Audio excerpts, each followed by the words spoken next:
बुद्धं नमामि धम्मं नमामि संघं नमामि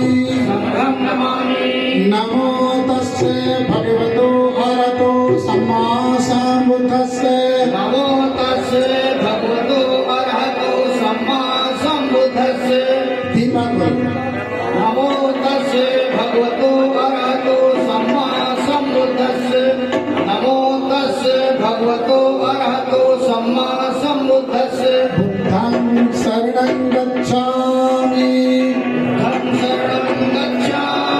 धम्मं शरणं गच्छामि संघं शरणं गच्छामि द्वितीयाम्पि बुद्धं शरणं गच्छामि द्वितीयाम्पि धम्मं शरणं गच्छामि द्वितीयाम्पि संघं शरणं गच्छामि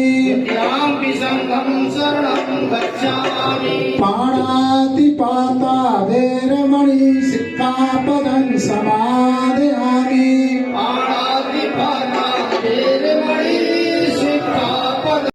वेरमणि सिक्खा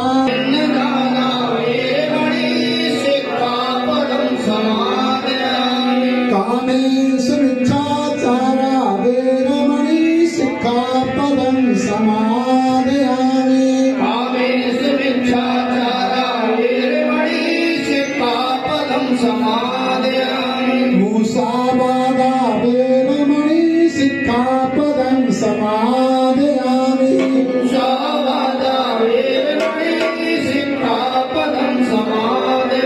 सुरामेर मद्यपादत्ताना वेरमणि सिक्खापदं समादयामि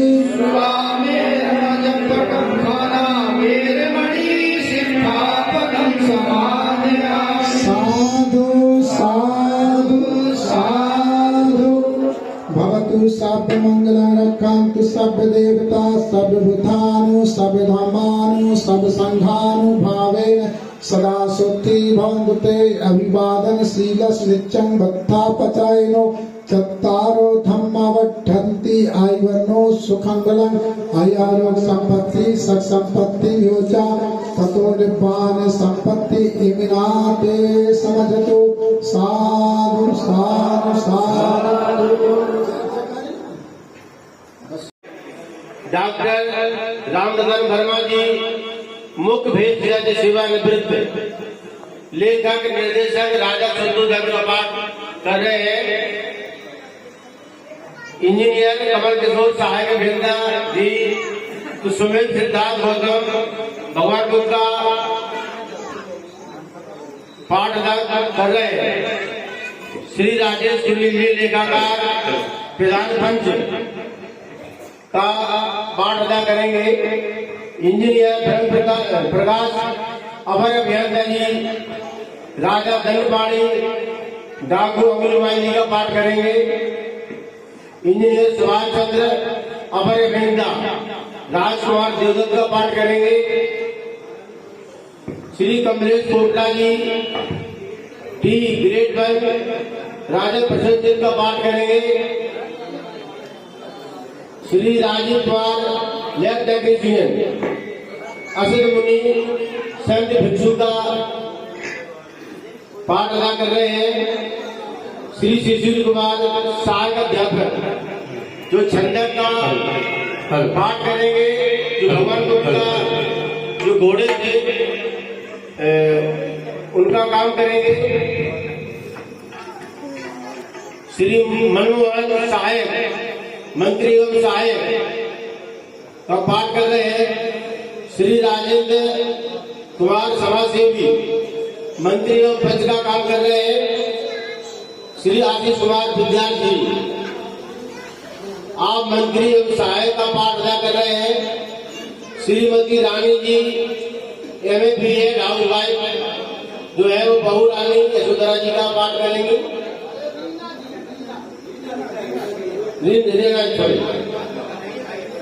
श्रीमती नीतू सिंह MABA, आप भी हाउस वाइफ है, आप रानी महामाया जी का पाठ करेंगे। श्रीमती कृष्णा सिंह जी तो हाउस वाइफ है, तो सभी शहीदी का पाठ कर लेंगे। श्रीमती भारती बौद्ध हाउस वाइफ है, आप धम्म गीतकार हैं। कुमारी खुशी जो स्टूडेंट है तो नगर बधु सुजाता का पाठ कर रही है। महामाया महारानी, मैं अंतिम बार इस पृथ्वी पर आपके गर्भ से जन्म लेना चाहता हूँ।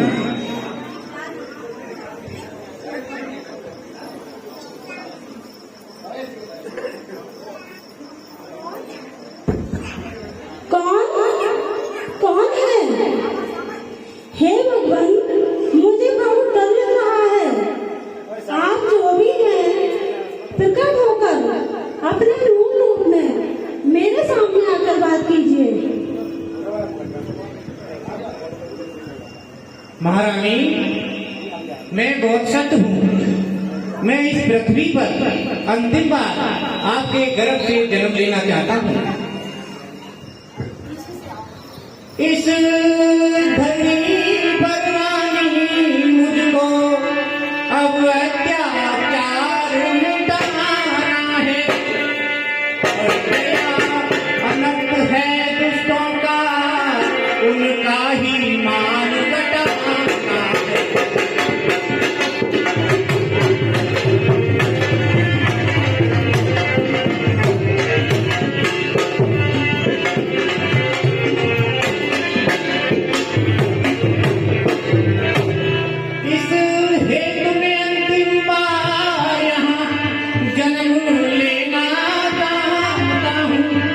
कोख तुम्हारी होगी, मैं आना वहीं जानता हूँ।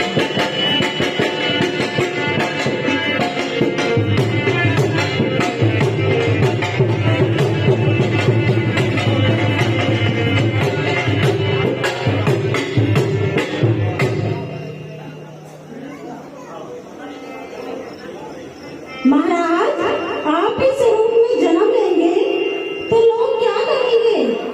क्या समाज अनुमति देगा? हर माता पिता चाहता है कि उसके घर एक सुंदर संतान उत्पन्न हो। नहीं महारानी, ऐसा नहीं है। मैं बहुत ही सहज और सरल स्वभाव के बालक के रूप में जन्म लूंगा, और इस संसार में जो दुष्ट लोग अनर्थ पर अनर्थ किए जा रहे हैं, मैं उनके मान अपमान को कम करके उनको मानवता के रास्ते पर लाऊंगा। अनुमति हो अगर रानी तेरी, पृथ्वी का भार घटाऊंगा, तेरा ही पुत्र बन करके मैं इस भव सागर पार लगाऊंगा।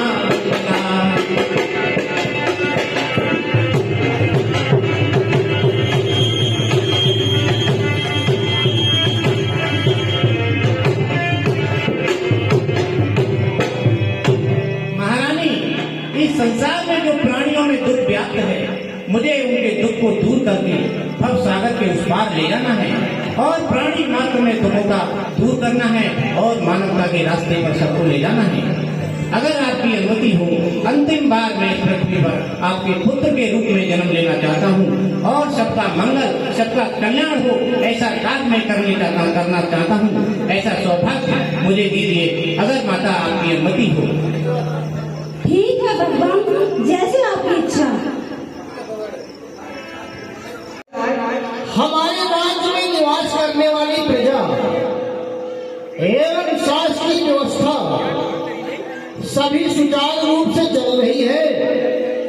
किसी को किसी भी प्रकार का कोई कष्ट तो नहीं महाराज, आप जैसे न्याय प्रिय प्रजापालक राजा के होते हुए प्रजा को कोई कष्ट नहीं है महाराज। प्रजा आपके ही गुणगान कर रही है। क्यों ना हो मंत्री जी, जिस राज्य में, जिस राजा के राज्य में आप जैसा सुयोग्य मंत्री उपस्थित हो, भला उस राज में प्रजा को कष्ट कैसा? जिस राजा के राज में और आप समंत्री हो,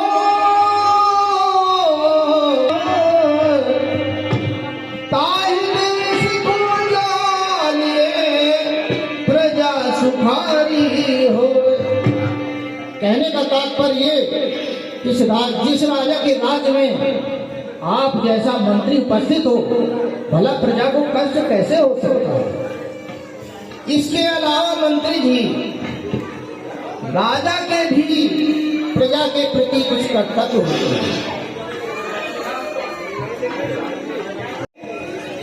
कि जो राजा न्यायप्रिय होता है, प्रजा उसमें बड़ा सुख पाती है और राजा भी निष्कंटक होकर के राज्य करता है।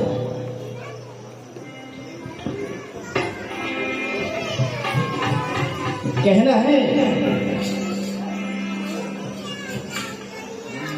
जो भी राजा निज प्रजा को और पुत्र समान समझता है, वह राज सदा ही सच मानो स्वर्ग समान ही रहता है।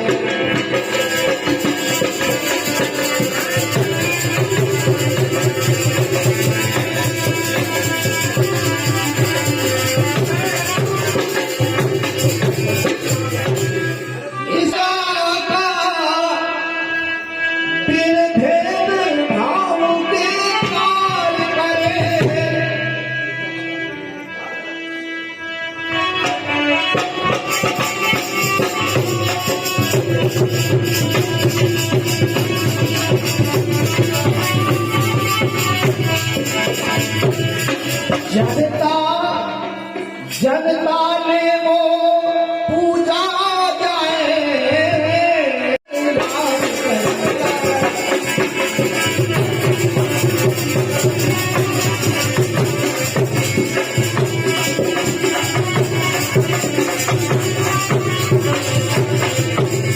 कहने का तात्पर्य कि जहां का शासक सही हो, न्यायप्रिय हो, सब पर समान व्यवहार करे, उस राज्य में प्रजा कभी कष्ट में नहीं रहती है, वहीं न्याय मिलता है। और मंत्री जी,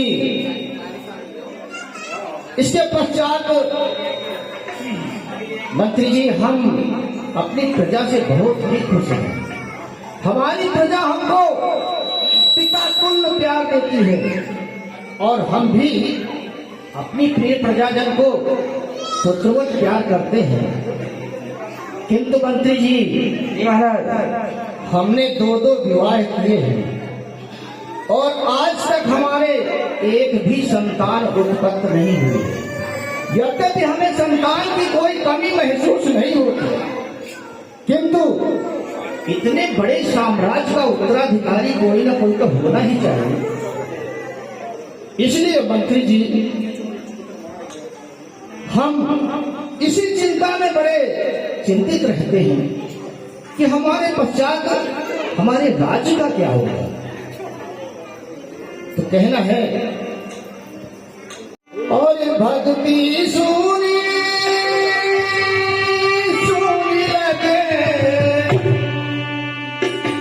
भक्ति सुनी सुनी लगे और वरदान के बिना मकान सुना सुना लगे, मेहमान के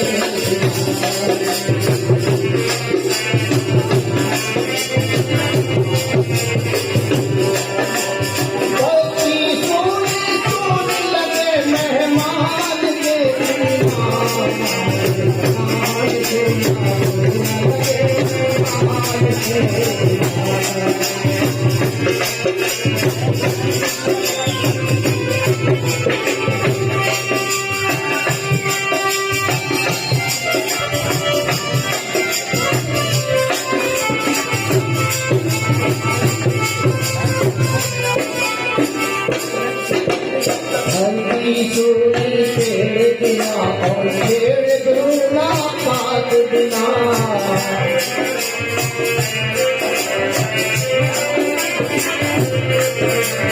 धरती सूरी पेड़ बिना और पेड़ दूना पात बिना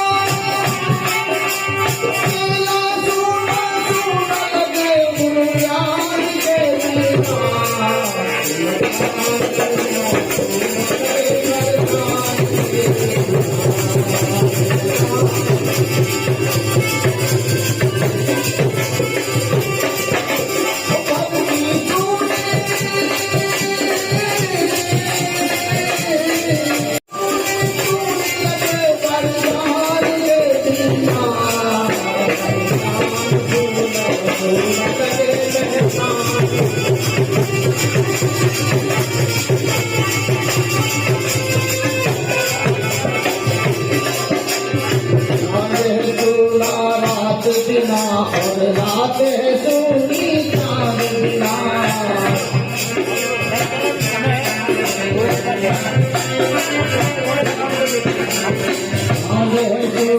रात बिना और रात है सोनी चांद बिना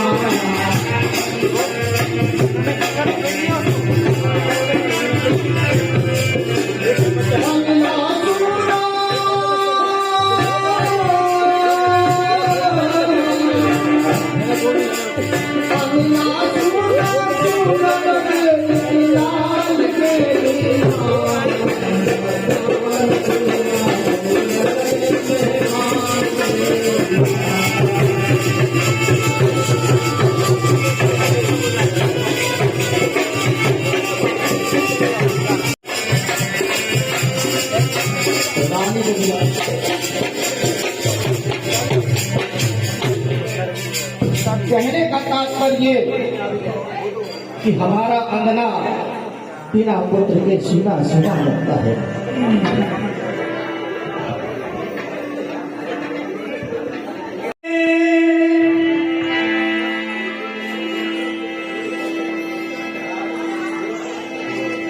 महाराज प्रणाम। आइए महारानी आइए, बैठिए बैठिए। कहिए महारानी, कैसे आना हुआ? आप ठीक तो हैं? जी किसी महाराज। प्रकार की कोई परेशानी या कोई दिक्कत या कोई समस्या तो नहीं है? महाराज हम आपसे एक बात करना चाहते हैं। बताएं रानी, बताएं। महाराज हम अपने प्रथम प्रसव हेतु अपनी कुलनीति के अनुसार अपने पीहर जाना चाहते हैं, अगर आप अनुमति दे तो। अर्थात हम पिता बनने वाले हैं। ये तो बड़े खुशी की बात है, ये तो बड़ी प्रसन्नता की बात है महारानी। क्या रहती है? वैसे हमारे राज्य में अच्छी अच्छी उपचारिकाएं, अच्छे अच्छे वैद्य यहाँ उपस्थित हैं। हमारे इस राज्य में इस समय अपने पीहर जाना चाहती हैं। जी महाराज। तो तुम्हें सारी व्यवस्था कराना है और सारा खर्च सब कुछ दे करके कुछ दाई और उपचारिकाएं और सहेलियां इनके साथ भेज देना। रास्ते में इन्हें किसी भी प्रकार का कोई कष्ट ना हो, असुविधा ना हो। जाएं शीघ्र और इनके जाने का इंतजाम करें। जैसी आपकी आज्ञा महाराज।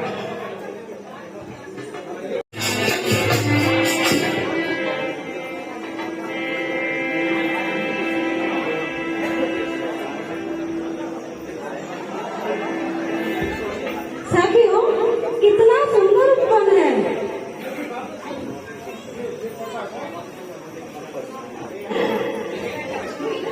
वो देखो लताएं फूलों से सजी हुई हैं।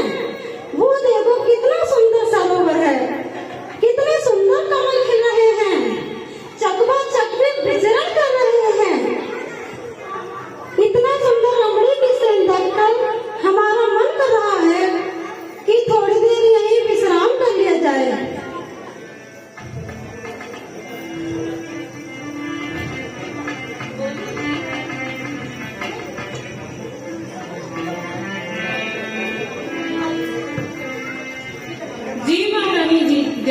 की इच्छा।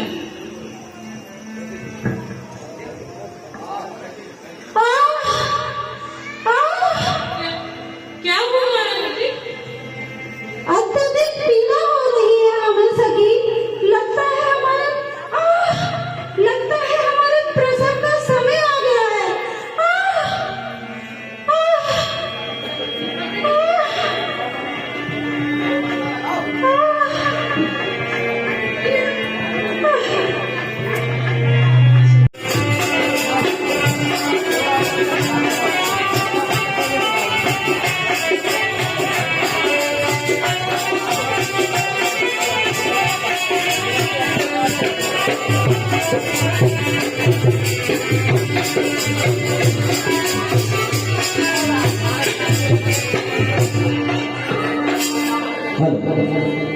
जी महाराज, हमारी बड़ी महारानी अपने गृह गई है प्रथम प्रसव के लिए, लेकिन हमको अभी कोई सूचना नहीं प्राप्त हुई, कोई खुशखबरी प्राप्त नहीं हुई है।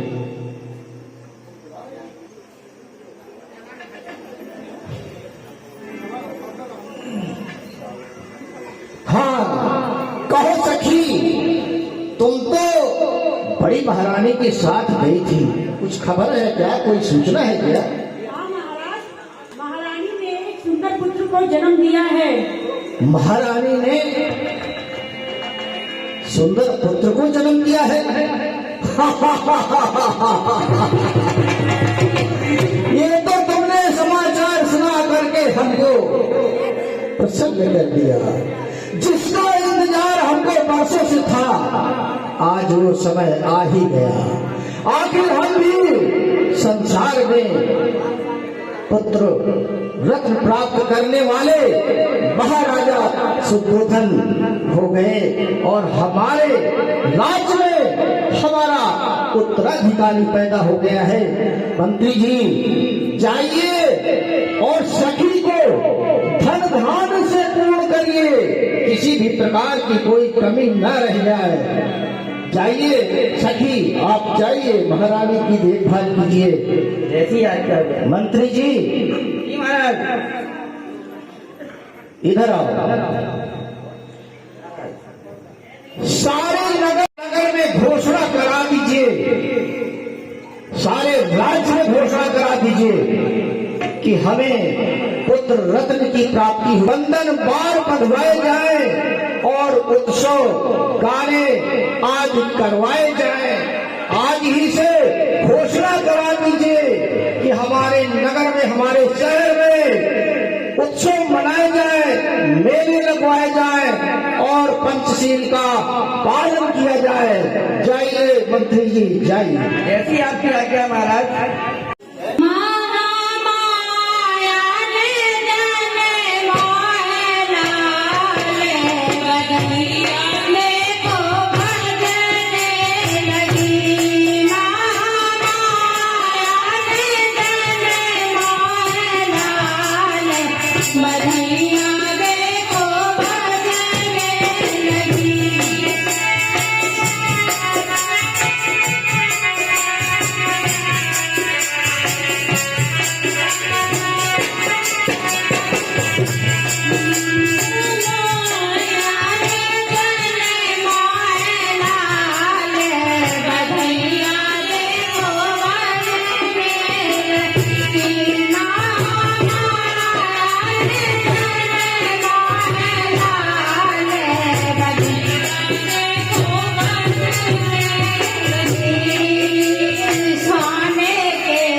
वही कपिलवस्तु की ओर भागे चले जा रहे हैं।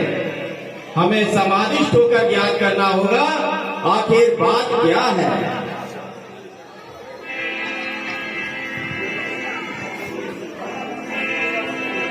असली महान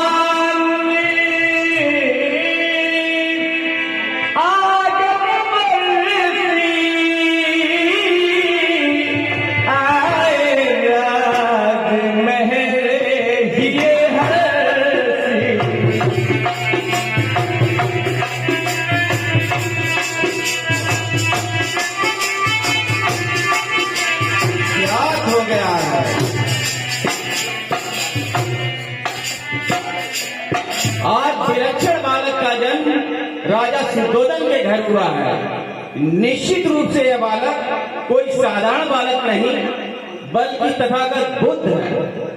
मुझे उनके दर्शन के लिए जाना चाहिए।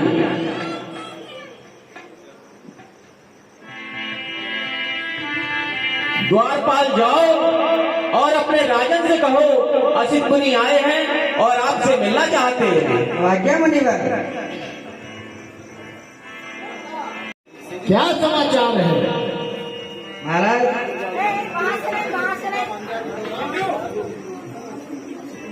महाराज असित मुनि जी पधारे हैं अपने हमारे राज्य में, आपसे मिलना चाहते हैं। क्या असित मुनि पधारे हैं? महाराज अहो भाग्य शुद्धोधन का, अहो भाग्य शुद्धोधन का, आज हमारे यहाँ दुनिया के सर्वश्रेष्ठ मुनि जो भविष्यवक्ता है, जिनकी भविष्यवाणियां बहुत सारी सच साबित हुई है, ऐसे महामुनि हमारे राज्य में आए हैं। ये तो हमारे लिए सौभाग्य का विषय है। चलो चलो मंत्री, उनका स्वागत करें। जैसी आज्ञा आपके महाराज। देव के चरणों में हे राजन शुद्धोधन का प्रणाम स्वीकार हो। हे राजन आपका कल्याण हो। कहते हैं कि गुरु बड़े ही भाग्य से मिलते हैं और गुरु का संसार में कितना महत्व है ये बड़े बड़े ऋषि मुनि सब जानते हैं, उन्हें सब ज्ञात है। आज मैं गुरु के श्री चरणों के दर्शन पाकर के धन्य हो गया। मुनवर गुरुवर मेरा प्रणाम स्वीकार करें।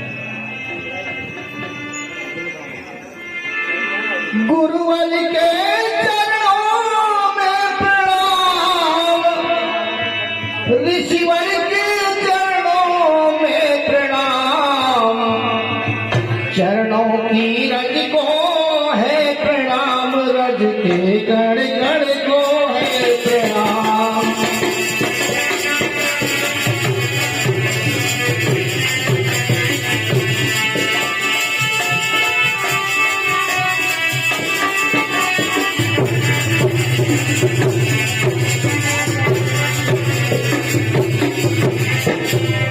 संसार में गुरु का बहुत ही महत्व है।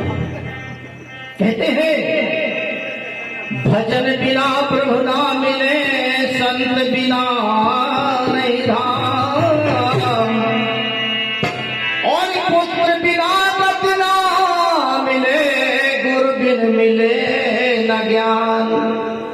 इसके अलावा भी ऐसा भी लोगों ने कह दिया है, बड़े बड़े मनीषियों ने ये भी बात कह दिए हैं, तीन लोक नौ खंड में गुरु से बड़ा न कोई, और करते गुरु करे सो हो। इसलिए कहते हैं कि संसार में गुरु का बहुत ही महत्व है, और गुरु कुछ भी कर जाए कोई सोच नहीं सकता है। नाथ बैठे, आसन ग्रहण करें। अब आप, वैसे हमारी ऐसी हिम्मत नहीं है, किंतु हर कोई अपने अतिथि से अति सत्कार में ये पूछता है कि आप प्रसन्न तो हैं, किसी भी प्रकार का कोई आपको परेशानी तो नहीं है, आप हमें बताएं, हम आपकी क्या सेवा कर सकते हैं। हे राजन, आपके यहाँ एक पुत्र का जन्म हुआ है, मैं उसे देखने की इच्छा से यहाँ आया हूँ।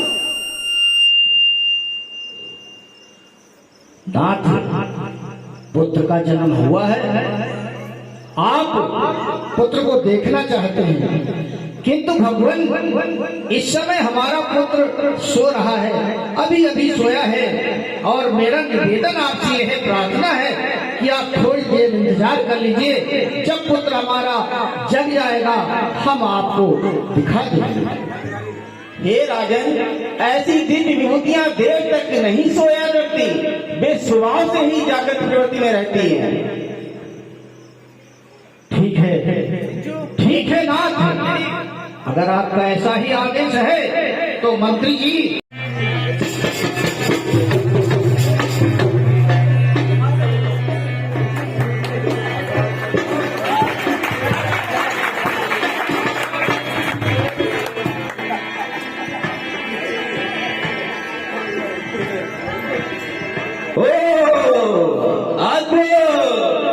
अलौक्य 32 महापुरुष लक्षणों तथा 80 अन्वयों से युक्त ऐसी दिव्य आत्मा न संसार में कभी पैदा हुई है और न होगी। निसंदेह ये अद्भुत बालक है। हाँ सर, कमशेष कुमार चौधरी बनागांव। क्या हुआ रे मंडल को, क्या हुआ और क्या प्रदान करते हैं आशीर्वाद। आपने सर्वप्रथम हमारे पुत्र को देखा, बड़े प्रसन्न हुए, हंसे, विशेषता बताई, किंतु इसके पश्चात आपके नयनों में अश्रुकण, क्या बात है, कोई हमारे पुत्र पर कोई संकट तो नहीं है नाथ? नहीं नहीं राजन, ऐसा नहीं है। फिर प्रसन्न हुए और फिर आप हमारे पुत्र को देख करके आप रोने लगे, आपके आंखों में आंसू आ गए। ऐसा क्या है नाथ, कोई हमारे पुत्र में संकट या कि कोई किसी प्रकार का कष्ट तो नहीं है? राजन, मुझे वो आकाशवाणी याद आ रही है कि जिसके शरीर में 32 महापुरुषों के लक्षण होंगे, वह इन 2 गतियों में से एक गति को अवश्य प्राप्त होगा। यदि बालक गृहस्थ होगा तो चक्रवर्ती सम्राट बनेगा, यदि गृह त्याग करेगा तो प्रवचित होकर सम्यक समृद्ध होगा। अच्छा, सम्यक समृद्ध होगा अगर गृह त्याग कर देगा तो राज। लेकिन हर कोई चाहता है कि गृहस्थ बने और अपने कुल का मान बढ़ाए, वंश बढ़ाए। इसलिए हे नाथ, मैं भी चाहूंगा कि हम अपने पुत्र को सन्यासी न बनने दें। हाँ, कहे नाथ, क्या आदेश है? राजन जौन तजही निज गेहु, पाई चक्र भरत पद, जौनति लोक तजई घरवारू, पाई सिद्ध अमर संसारू, हो ही बुद्ध हरई बहुत्रासु, करई धरातल धम्म प्रकाशु। अच्छा, हे राजन, मैं बालक के लिए नहीं अपने लिए रो रहा हूँ। मैं इस समय इस भ्रष्टावस्था को प्राप्त हो गया हूँ। ये बालक निश्चित रूप से बोली लाभ करेगा, सम्यक संबुद्ध होगा और लोक कल्याण के लिए अपना धर्म चक्र परिवर्तित करेगा, जैसा कि ऐसा संसार में पहले कभी नहीं हुआ है। लेकिन हे राजन, ये सब होते हुए मैं नहीं देख पाऊंगा, मैं उनके उपदेशों को नहीं सुन पाऊंगा। क्यों? मैं बुद्ध को होते हुए नहीं देख पाऊंगा। क्यों? और रो रहा हूँ।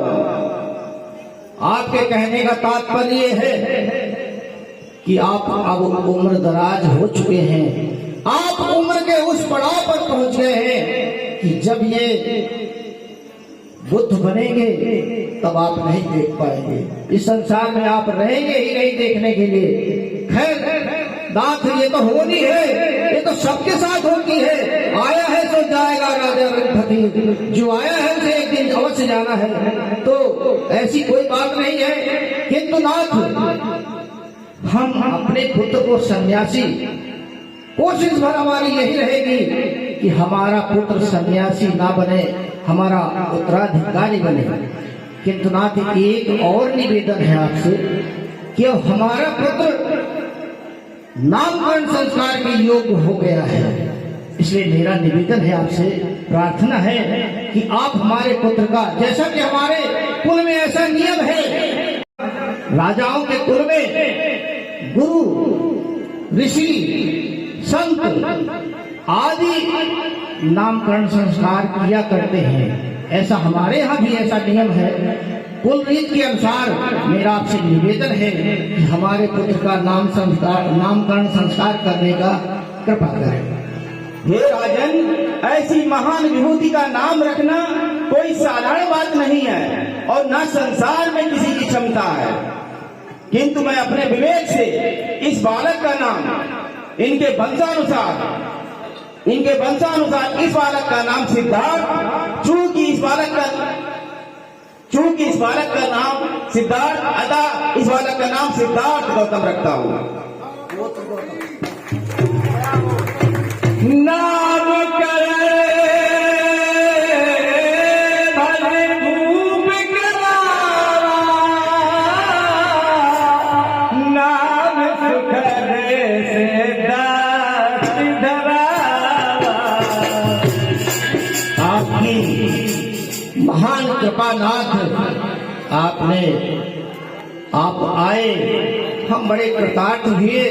आपने हमारे पुत्र का नामकरण संस्कार संपन्न किया। बहुत बहुत धन्यवाद नाथ, बहुत बहुत धन्यवाद। अच्छा राजन, हम चलते। ठीक है प्रभु, प्रणाम। हाँ साहब।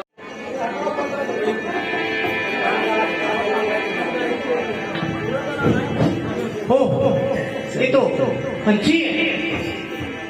हाँ साहब, ये तो घायल है। 100 रुपया हमारे राम गोपाल अध्यापक जी प्रदान करते हैं मंडल की ओर से। लगता है इसे किसी ने बाण मार कर घायल कर दिया है।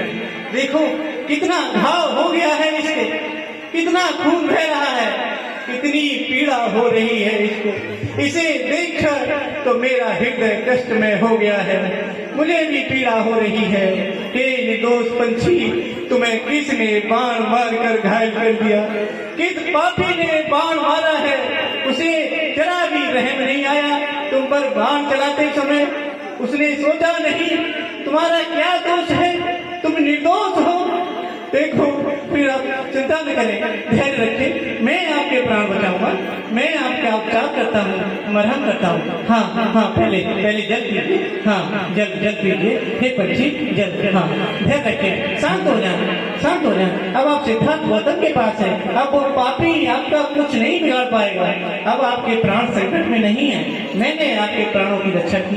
अब आप सही हैं, अब ठीक हैं, बिल्कुल ठीक हैं। अब आप शांत हो जाए, शांत हो जाए।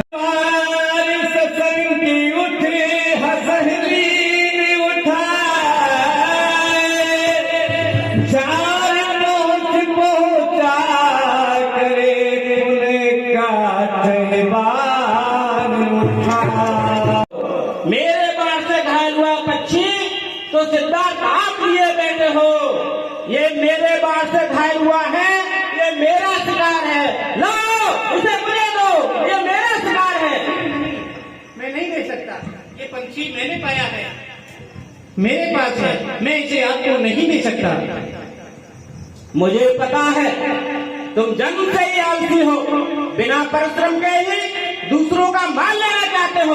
अगर तुम्हारे अंदर ताकत है तो हाथ में धनुष मार उठाओ और खुद शिकार क्यों नहीं कर लेते?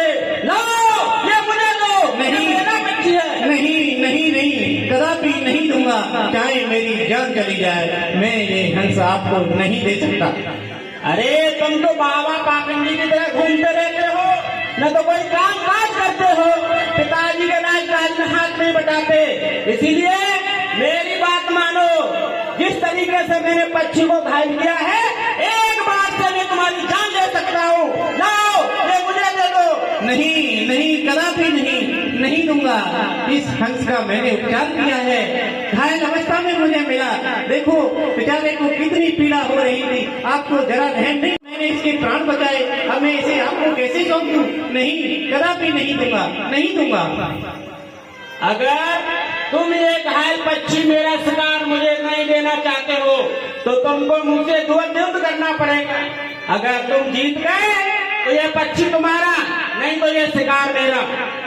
देवदत्त, युद्ध करने से कोई लाभ होने वाला नहीं है। अगर हम दोनों में युद्ध हुआ और किसी के प्राण चले भी गए तो गए हुए प्राण कभी वापस नहीं आते हैं। जैसे डाली से टूटा हुआ पत्ता अलग होकर पुनः डाली पे नहीं टूट सकता, इसी प्रकार प्राण है, गए हुए प्राण कभी वापस नहीं आते। अरे मेरी बात मान जाओ, नहीं तो मैं तुम्हारे प्राण ले लूंगा। तुम मुझे जानते नहीं हो, लेने नहीं दूंगा हंस तुम्हें। ये शिकार हमारा है, ले सकता हूँ मैं जान तुम्हारी, इस पर अधिकार हमारा है। मैं नहीं दे सकता ये हंस तुम्हें, इसकी जान मैंने बचाई। मैं नहीं दे सकता हंस तुम्हें, मैंने इसकी जान बचाई है। अच्छा, चाहे ले लो प्राण मेरी खुशी इसमें समाई है। मेरी बात मान जाओ सिद्धार्थ, अभी भी वक्त है। तुम मेरी ताकत का अंदाजा नहीं लगा सकते, और नहीं तो बार बार में क्या समझाए, मानो बात हमार। हंस ना दिया तो ले लेंगे जान तुम्हार।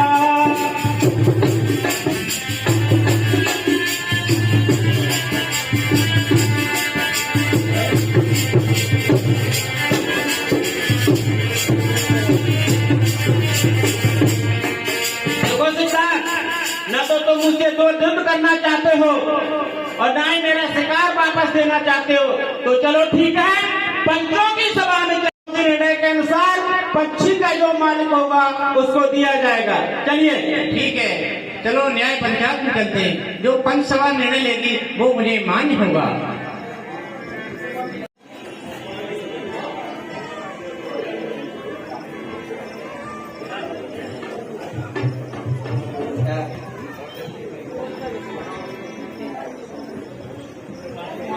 हाँ साहब, 100 रुपया हमारे रमेश चंद्र गौतम जी प्रदान करते हैं, मंडली की ओर से धन्यवाद।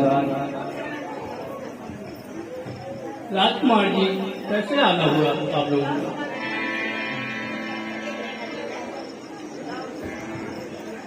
प्रधान पंच जी सुनिए, तुम कैसे न्याय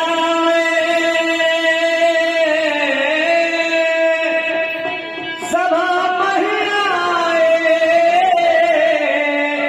कौन विवाद बचावन आए।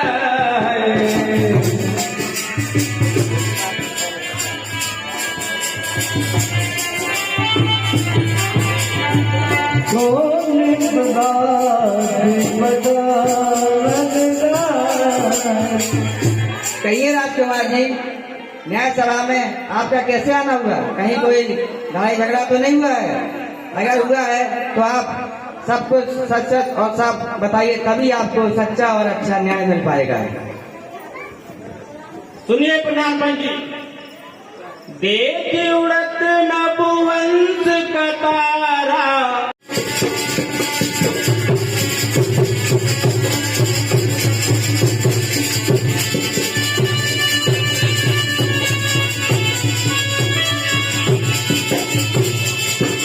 और सुनिए प्रधानमंत्री जी, आकाश मार्ग से हंसों का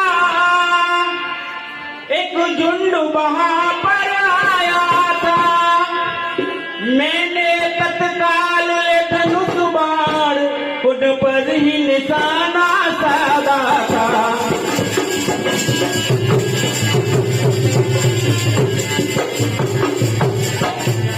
एक हंस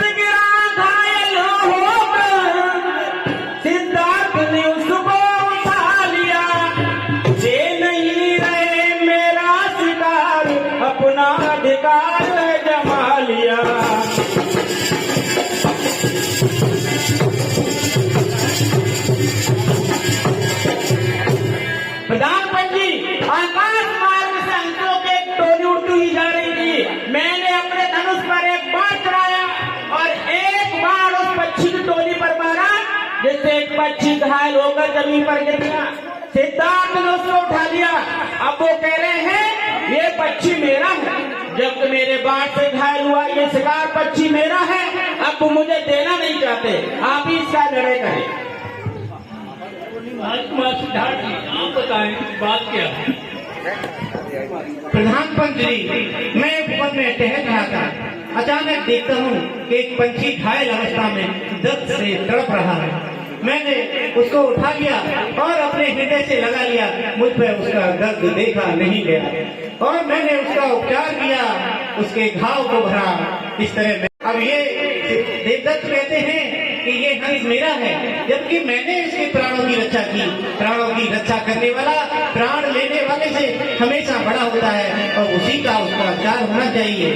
न्याय प्रधान मंत्री, अब जैसा आप जो भी उचित निर्णय दें, मैं उस निर्णय को मान करूंगा। सुनिए राजकुमार सिद्धार्थ जी, पर दुख दे की निवारी साधु, कीन कुमार न कछु अपराधु।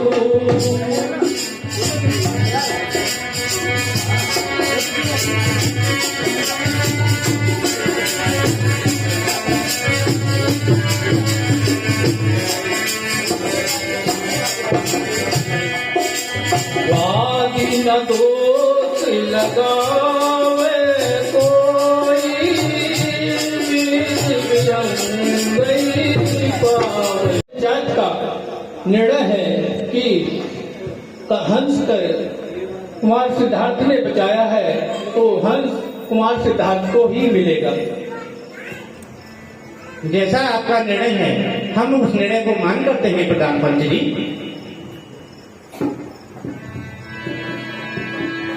राज्य में निवास करने वाली प्रजाजन सुख शांति से है, किसी को कोई कष्ट तो नहीं है और हमारे राज्य की समस्त राजकीय व्यवस्थाएं सुचारू रूप से चल रही हैं। महाराज, आप जैसे न्यायप्रिय राजा के होते हुए प्रजा को कोई कष्ट नहीं है। चारों ओर प्रजा आपका ही गुणगान कर रही है।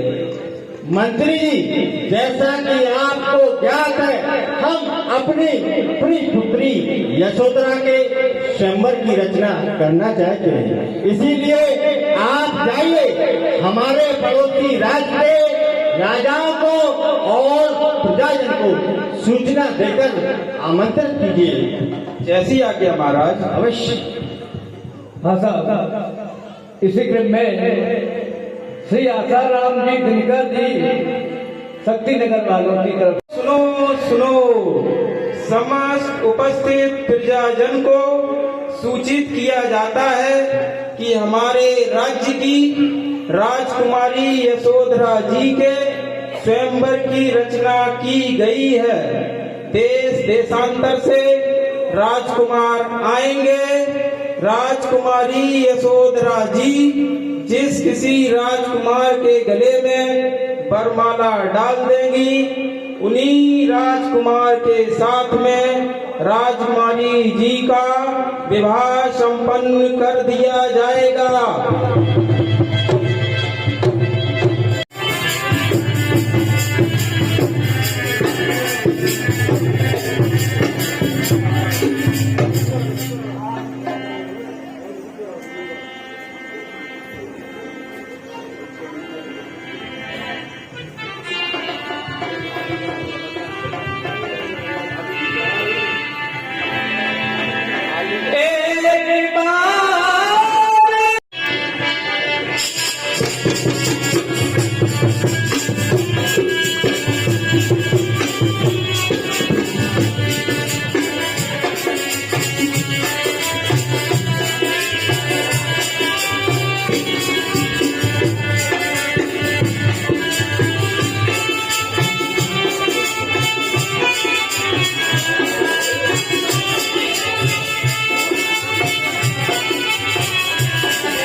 हमारा वृद्धावस्था है, हम चाहते हैं पुत्र कि अब आप कुछ समय महलों में विश्राम करें, तत्पश्चात आप युवराज बन जाएं और सारे राज्य का भार आप स्वयं देखें, ये हमारी इच्छा है।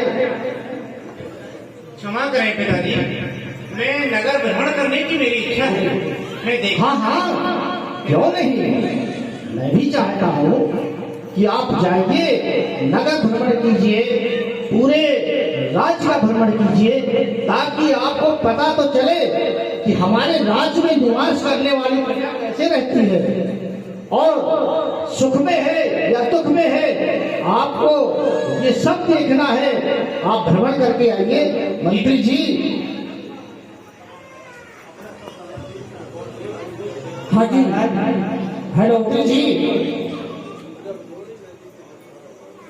हमारे राजकुमार नगर भ्रमण करना चाहते हैं, इसलिए आप जाएं और छंदक को, सारथी को इनके साथ भेज दें, ताकि वो रथ लेकर के जाएं और अच्छी तरह से सारे नगर और राज्य का भ्रमण कराएं। एवं सारथी जी कहाँ चले गए थे? क्या छुट्टी में रखा है क्या? सारथी जी। जी महाराज। ऐसा है, राजकुमार नगर भ्रमण में जाना चाहते हैं, आप रथ सजा करके हमारे राजकुमार को जाइए और नगर भ्रमण करा के लाइए। देखो इधर आओ। जी महाराज। ऐसा करना कि बीच बाजार से लेकर के जाना, बस्तियों में मत ले जाना, क्योंकि तुम तो जानते हो कि बस्तियों में तमाम तरह की गंदगी वगैरह पड़ी रहती है, इसलिए मुख्य मार्ग से ही लेकर के जाना और इनको लेकर के अपने उपवन में, राजसी वनबाग में जाकर के इन्हें आज्ञा का पालन करना। ठीक है महाराज, जैसी आपकी आज्ञा। हाँ सुंदर, आज हमारी नगर भ्रमण करने की इच्छा है, पर हम स्वयं नगर में चलकर देखना चाहते हैं कि हमारे नगर की व्यवस्था कैसी है। इसके लिए आपको हमारे साथ चलना होगा। ठीक है राजकुमार, जैसी आपकी आज्ञा। चलिए। चंदक, देखो ये क्या दृश्य है। घास फूस के झोंप रंग, रहीन मलिन मनमार, सहे सतत दुख दर्द अहे कवक नंदार। हे झंडक साथी, ये घास फूस की झोपड़ी में निवास करने वाले ये कौन लोग हैं? देखो, इनके तन पर कपड़े नहीं हैं और इनकी हड्डियां दिख रही हैं, इनके रहने का ठिकाना नहीं है। जरा सी प्रकृति की आपदा आई कि इनका घर उजड़ जाएगा। इन्हें देखकर तो मुझे बड़ा कष्ट हो रहा है। चलो चंदक, इसको महलों में ले चलते हैं और इसके रहने का समुचित व्यवस्था करते हैं, इसको भोजन देते हैं। इसे देखकर तो ऐसा लगता है ये भूखा हो। तो चलो महलों में इसको ले चलते हैं और महलों में चलकर इसकी भोजन की व्यवस्था करेंगे। चलिए साथी। नहीं महाराज, नहीं, इनको हम महलों में नहीं ले जा सकते। क्यों चंदक, फिर ये क्या कारण है? इतना मन मारकर ये कष्ट क्यों झेल रहा है? हे करुणानिधि, ये अत्यंत नीच अधम अछूत है। पूर्व जन्म में इन्होंने बहुत सारे पाप किए हैं, इसलिए विधाता ने इन्हें शूद्र वर्ण में जन्म दिया। अपने पूर्व जन्म के अक्रमों के फलस्वरूप इन्हें इस जन्म में इतना कष्ट सहना पड़ रहा है। अच्छा चंदक, तो हमें ये तो बताओ कि पूर्व जन्म में इन्होंने कहाँ पाए थे जिसके अपकर्मों का फल अब ये यहाँ भोग रहे हैं?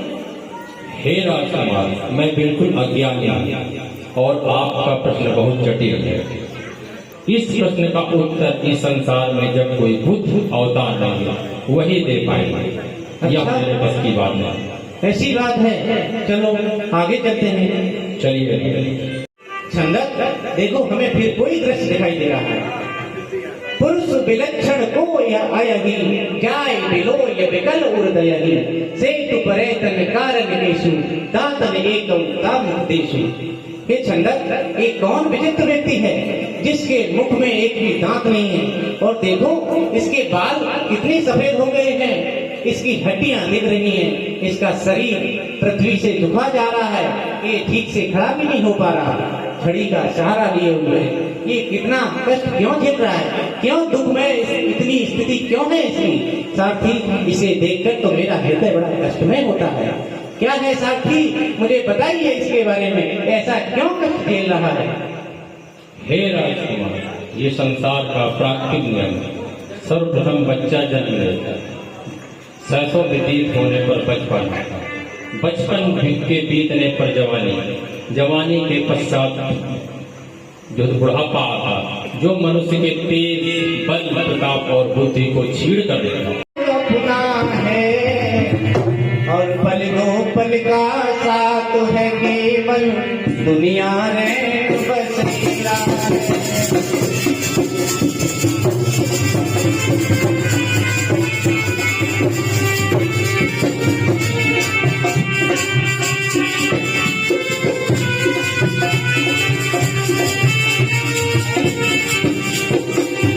हाथी घोड़ा महल अटारी साथ तेरे जाएंगे,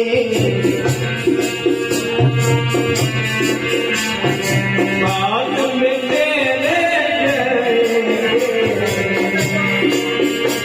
भाई बंधु और कुटुंब कबीला कोई काम नहीं आएंगे, भाई बंधु कुटुंब कबीला कोई काम न आएंगे।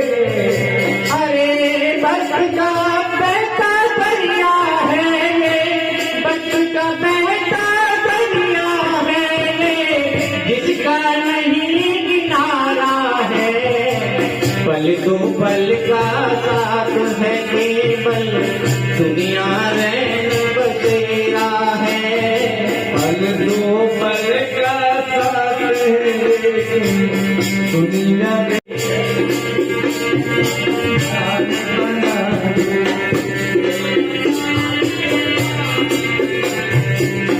अब चरियों ही बीता जाए, सोच रहे ना कान रे, अब करियो ही बीता जाए, सोच अरे नादान रे।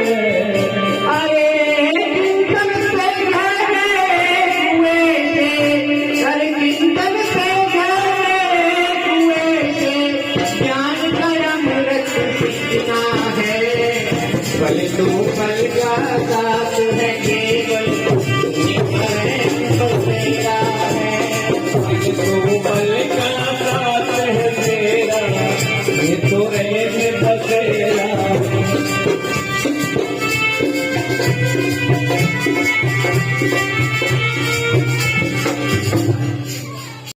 चंदक, एक चंदक सारथी, चलो उठो।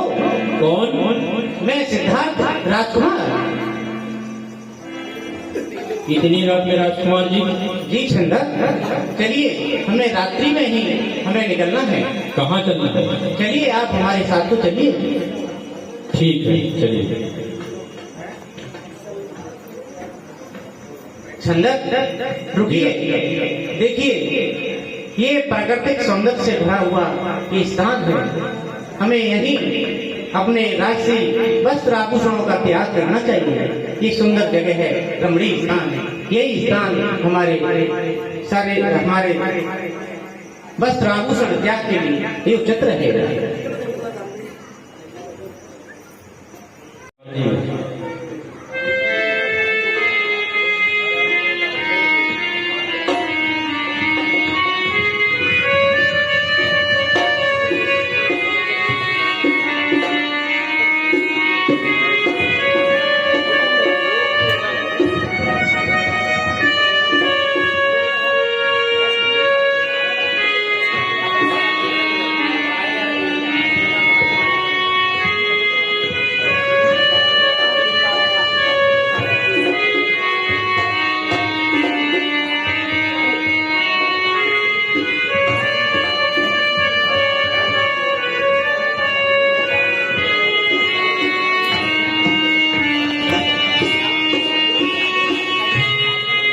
राजकुमार जी, ये क्या कर लिया?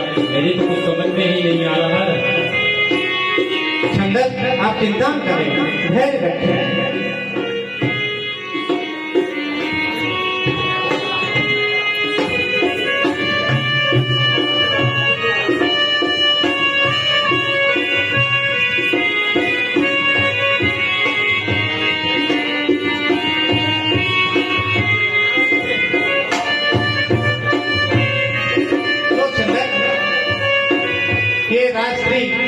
वस्त्र आभूषण ले लो और महाराज को महल में जाकर दे देना और कहना कि अब राजकुमार सिद्धार्थ का मन राजसी ठाट बाट में नहीं लगता है। राजकुमार का मन बड़ा विचलित और बड़ा दुखी है कि संसार में दुखी दुख है, संसार कष्टों का सागर है। मुझे इन कष्टों को दूर करने वाला ज्ञान की खोज में जाना है, इसलिए अब मैं राज महल में नहीं जाऊंगा। इसलिए मेरे ये वस्त्र आभूषण लेकर महाराज को महल में जाकर दे देना।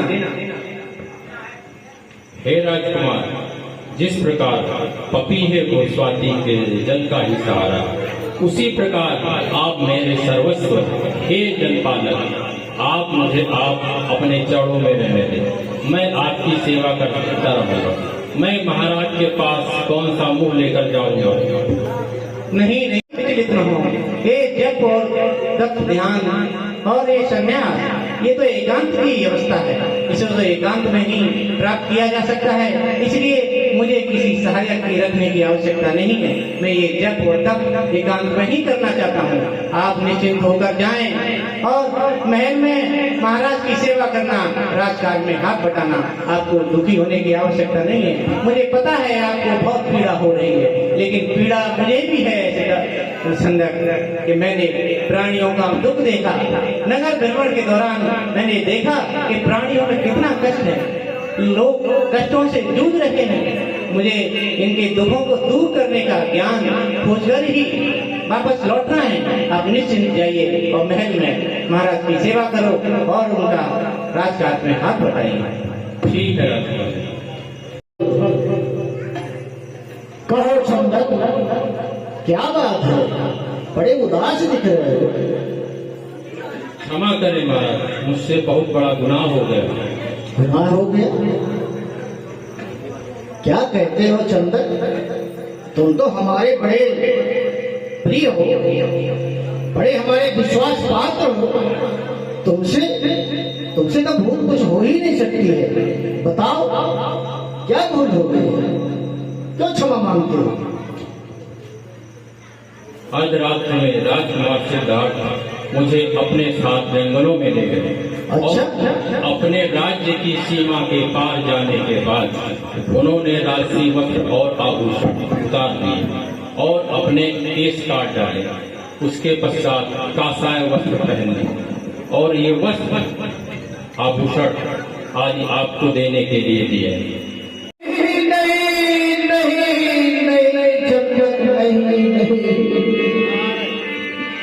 ये मैं प्यारा सुन रहा हूँ। राजकुमार हमें छोड़ करके बनों को चले गए। आखिर में आज हमको असित मुनि की भविष्यवाणी याद आती है। सत्य साबित हुई, किंतु तुम्हारा इसमें क्या दोष है? ये तो कहीं न कहीं हमारे ही परवरिश में कुछ ना कुछ कमी रह गई थी, इसलिए राजकुमार बनों को चले गए। अब कटेगा, हम अपने पुत्र के बिना कैसे रहेंगे? छंदक कैसे रहेंगे?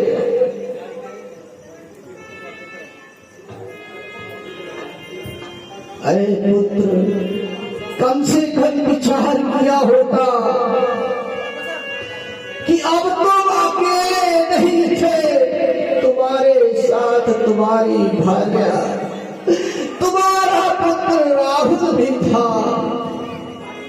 कम से कम एक बार हमसे मिल तो लेते, तब तुम ये कदम उठाते। कम से कम हम तुम्हें अंतिम बार एक बार देख तो लेते। एक बार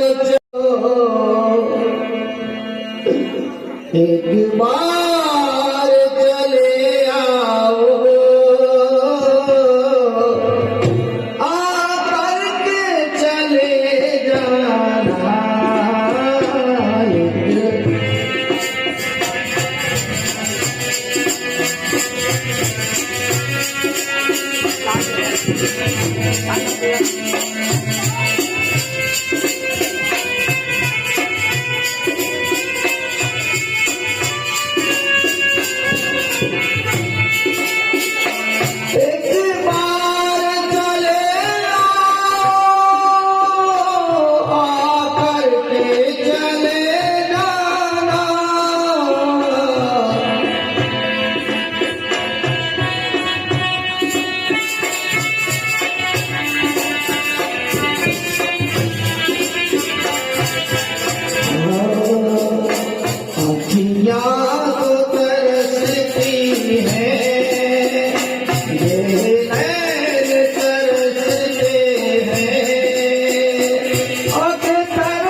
ज्येष्ठ पुत्र जो राज देखने के योग था, हमें छोड़ करके वनों को चला गया। ज्ञात तक नहीं हुआ। चंदन सारथी, अब हमारा जीवन बड़े ही कष्ट में बीतेगा। ऐसा करो, ये राजकीय वस्त्र आभूषण सब कोषागार में जमा करा दो। हमारा पुत्र, हमें लगता है, हमें विश्वास है कि हमें छोड़ करके नहीं जाएगा। एक न एक दिन उसके समझ में आएगा कि मैं अपने वृद्ध पिता और अपने बच्चे तथा अपनी पत्नी को छोड़ करके कैसे आ सकता हूँ, कैसे रह सकता हूँ। अवश्य आएगा तो हम उस दिन फिर से अपने पुत्र को ये पहना देंगे। जाओ, इसे कोषागार में जमा कर दो। ठीक है महाराज। जैसी क्या कोई बात है? हाँ रानी जी। रानी जी, रानी जी, राजकुमार वन आधी रात में वन को चले गए हैं। क्या? वन को चले गए हैं राजकुमार आधी रात में। स्वामी वनों को चले गए? स्वामी वनों को चले गए, हमसे मिले भी नहीं। वनों को चले गए, हमसे बताया भी नहीं।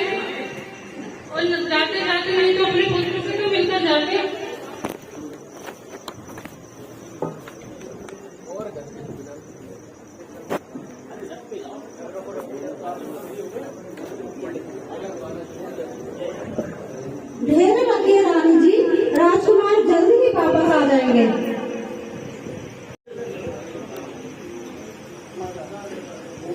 हाँ जी, इसी क्रम में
कम से कम जाते जाते बता तो देते।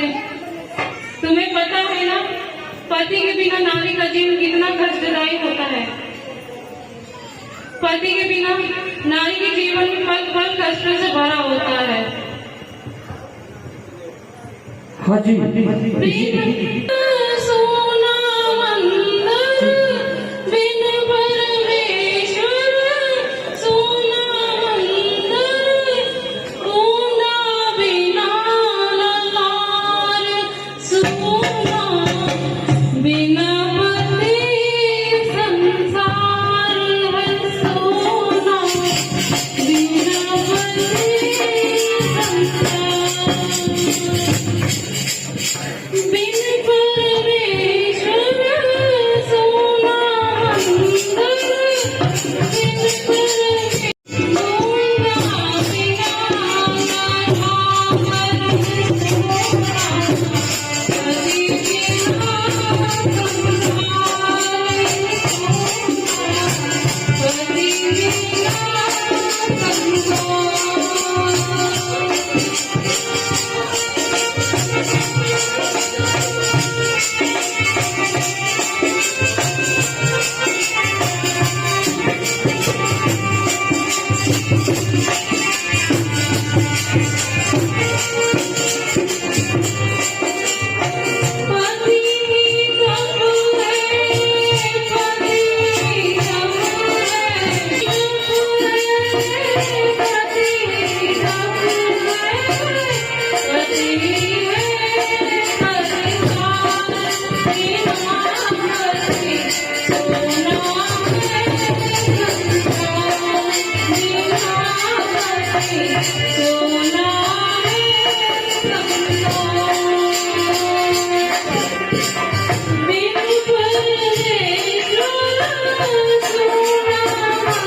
बिना संसार।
उलू में लगी रहने वाली हूँ।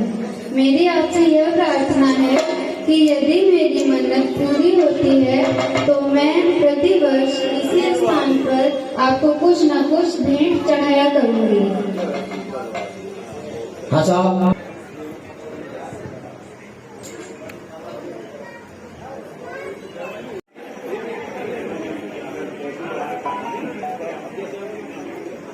आप लोग देख रहे हैं कुमार सिद्धार्थ जिस खोज में निकले हैं उसकी खोज में लगे हुए हैं। मुझे तपस्या करते 6 वर्ष बीत गए, लेकिन इसका मुझे कोई लाभ होता दिखाई नहीं दे रहा। मैं जिस उद्देश्य की खोज के निकला वो उद्देश्य तो मेरा पूरा हुआ ही नहीं और मेरा शरीर जर्जर होता जा रहा है, मृत्यु के निकट पहुंच रहा है। अगर मेरा शरीर ही नहीं रहा तो मेरे उद्देश्य का क्या होगा? इसलिए मुझे शरीर को बचाए रखने के लिए भोजन ग्रहण करना होगा।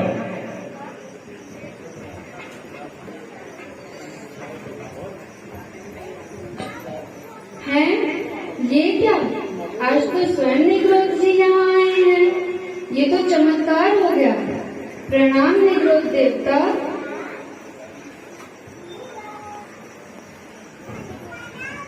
ग्राम बधू में नाम सुजाता, मन्नत पूर गई ममता।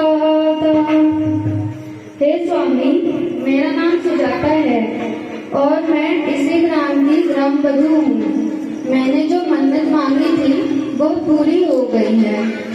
करूँ विराम जग जुग पानी, आशीर्वाद मिले वरदानी।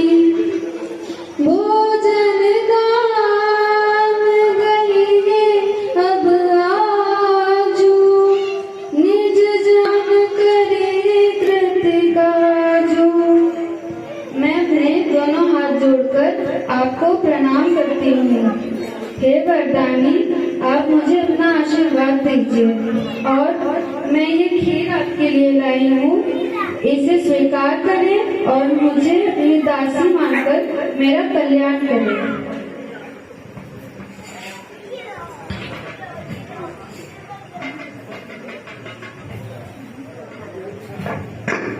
सभी महान भाव से निवेदन है, तालियां जरूर जो है थोड़ा सा आप लोग उत्साह रखें। जैसा कि मैंने इच्छा प्रकट की थी कि मुझे भोजन की आवश्यकता है, तो मुझे भोजन अब ग्रहण करना होगा।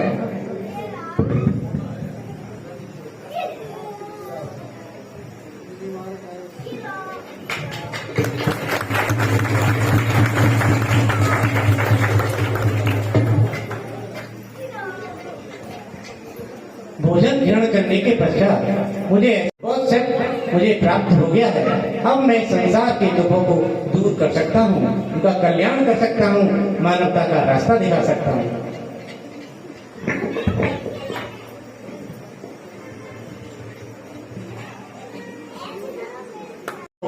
उनको मानवता का रास्ता दिखाना होगा।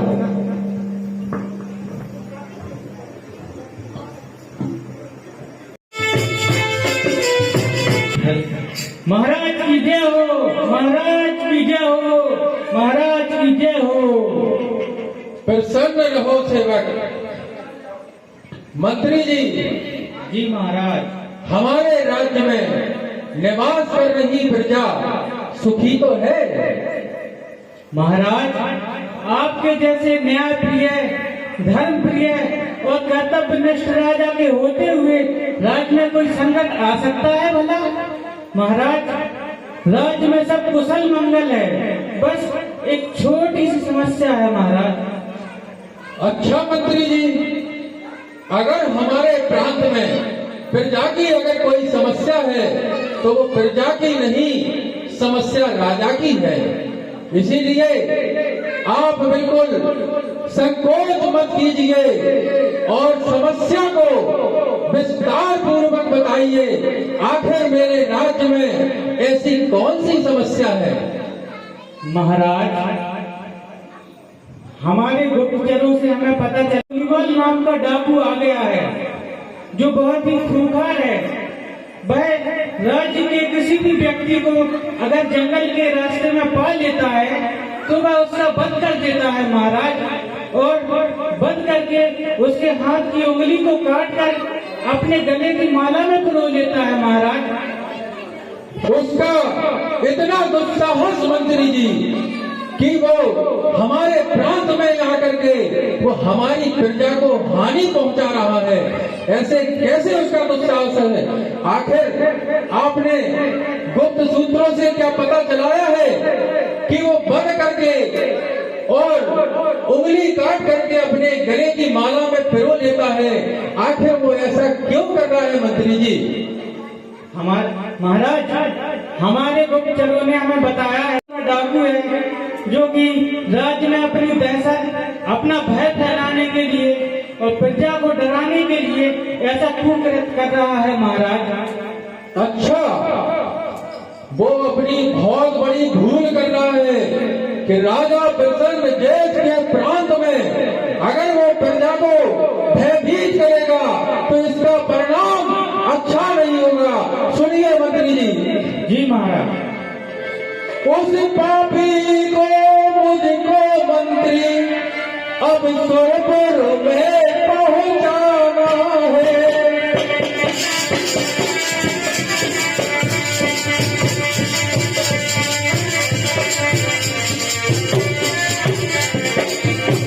जो पाप किए अब तक उसने अब उसको मजा चखाना है।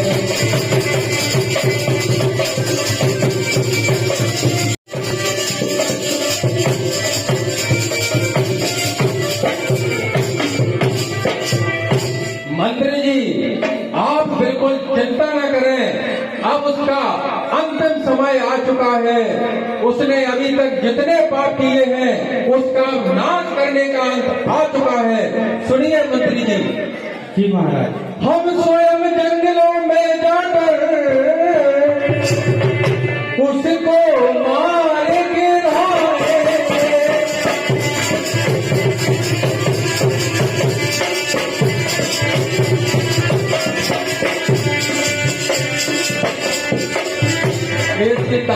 इस धरती से उस दानों का अब नाम निशान मिटाए।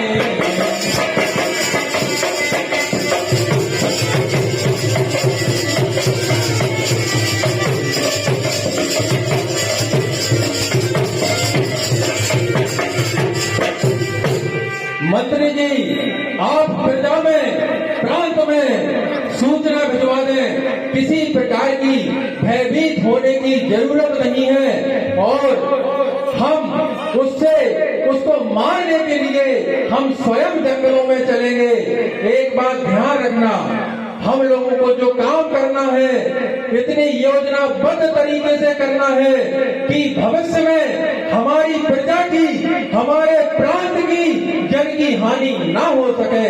और एक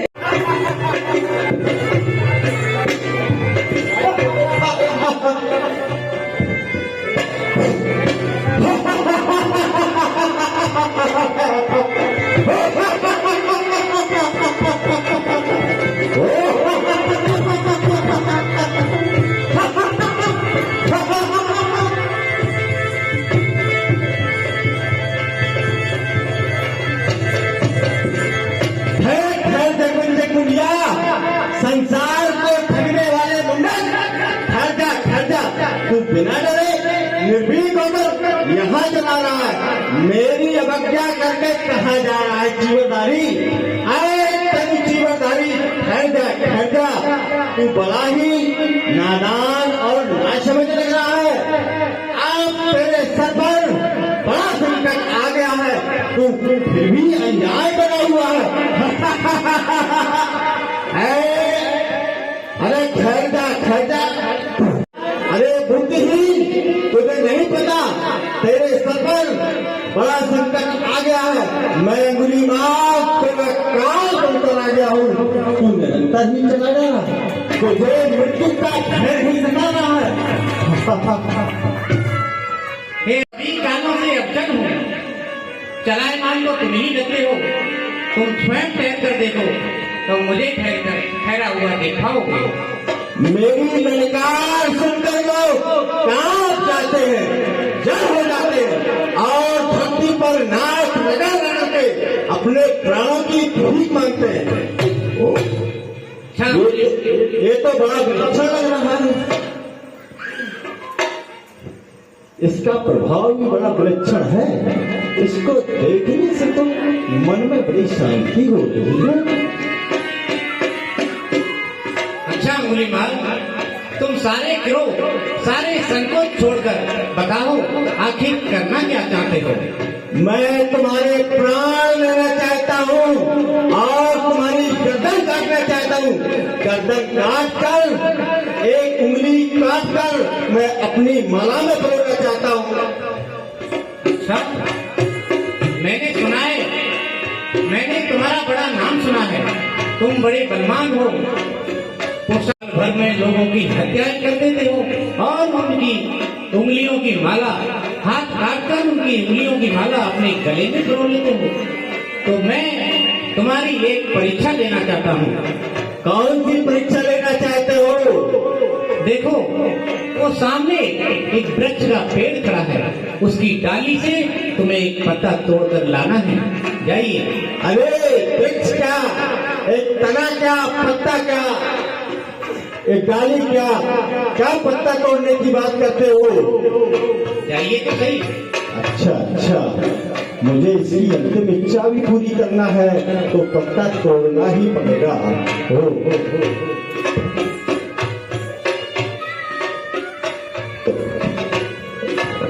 लीजिए पत्ता। तोड़ना है पत्ता? हाँ, तोड़ लिया। आप पत्ता तोड़ने में तो बड़े प्रवीण मालूम पड़ते हो। ऐसा लगता है आपने बड़ी आसानी से काम ये कर दिया हो, बड़ी सहजता से काम कर दिया हो। लेकिन अब ये क्या करना है आपको? इस पत्ते को पुनः जाकर उसी डाली पर जोड़ दीजिए। जाइए। कौन सी बड़ी बात है पत्ता जोड़ने की? बिल्कुल जोड़ सकता हूँ। ओ, आप मुझे भूल समझ रहे हैं।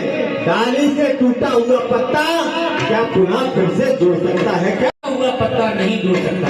इसी प्रकार अंगुलीमाल, जो जिस व्यक्ति के प्राण चले जाते हैं, क्या वो प्राण वापस आते हैं? हे विद्युत, मैं आपके विचारों को समझ गया हूँ। आपने जो जीवन मरण का उदाहरण स्वरूप मुझे समझाया है, आप एक साधारण पुरुष नहीं हो सकते, आप एक महापुरुष हैं। मैंने अज्ञानता बस बहुत से मनुष्यों की हत्याएं की है। हे प्रभु, मुझे क्षमा करें, क्षमा करें। आपने आपने अज्ञानता बस लोगों की हत्याएं की है, माफ किया है, लेकिन अब आप पश्चाताप कर रहे हो। तो ये जैसे सुबह का भूला शाम को घर वापस आ जाता है, उसको भूला नहीं कहते। इसलिए उठो और सतमार्ग पर चलने के लिए तैयार हो जाओ। तथागत बुद्ध की, तथागत वचन की मानवता का मार्ग प्रशस्त करेंगे। हे भगवान, हे करुणा के सागर, हे ज्ञान, मुझे सब स्वीकार है प्रभु।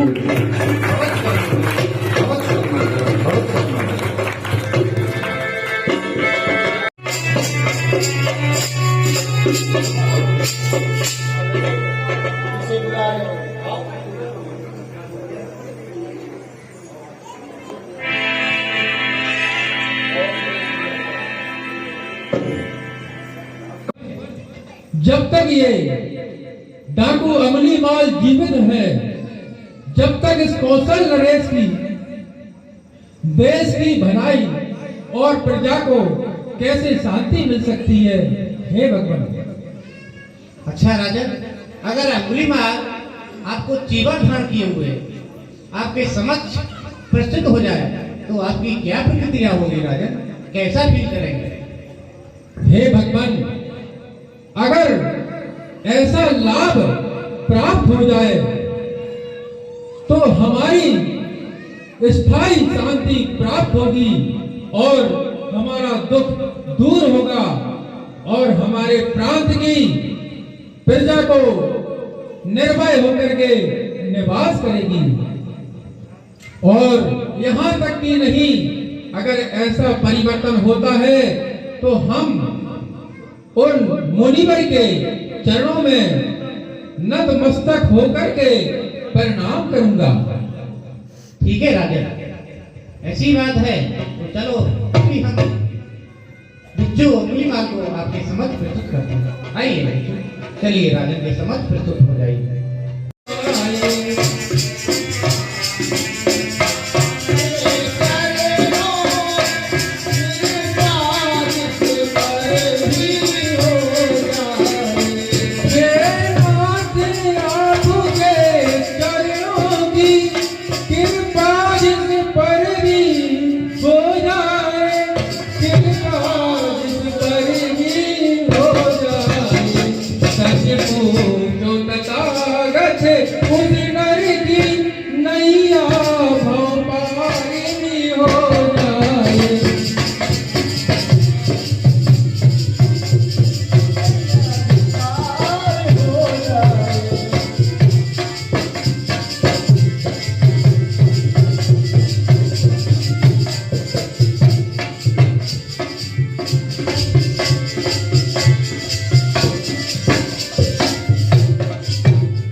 अरहत बना दिया, हिमालय भी हल्का हो जाए।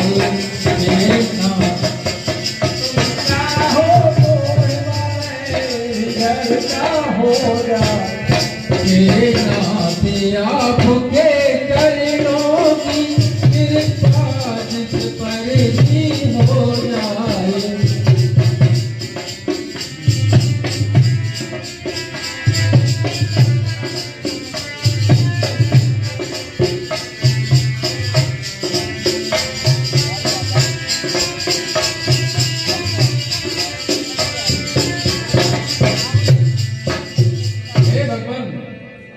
इस संसार में जो भी परिवर्तन है वो तथागत भगवान बुद्ध की कृपा से ही संभव है, क्योंकि जब सूर्य पानी बरसाकर मरुस्थल को सींच सकता है, वज्र के समान डाकू अगली माल बना सकता है, हिमालय हल्का हो सकता है तो नमक मीठा हो सकता है, ये सभी परिवर्तन केवल तथागत भगवान बुद्ध के कृपा से ही संभव है।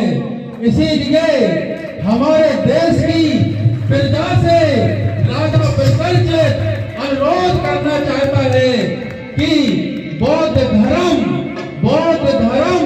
एक अहिंसात्मक और वैज्ञानिक धर्म है, जिससे हमारे देश के लाखों लोगों का कल्याण हुआ है।